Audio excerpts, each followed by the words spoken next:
નવસારીના પૂર્ણા નદીના પાણી શહેરમાં વિવિધ વિસ્તારમાં ફરી વળતા ગંદકીનું સામ્રાજ્ય ફેલાયું, જો કે તંત્ર દ્વારા હજુ પણ સફાઈ અભિયાન શરૂ ન થતાં પૂરગ્રસ્ત શાંતાદેવી વિસ્તારમાં લોકોએ સ્વયંભૂ સફાઈ અભિયાન હાથ ધર્યું હતું।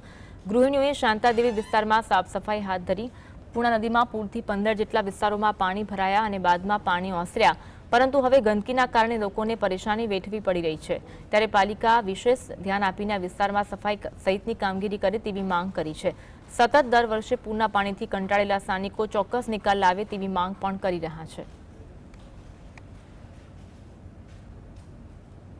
પૂર્ણા નદીમાં ફૂલ પાણી ભરાઈ જાય છે અને દરિયાનું અને નદીનું પાણી બંને ભેગું થઈ અને અમારો નીચાણવાળો વિસ્તાર છે એટલે તરત જ પાણી ભરાઈ જાય છે।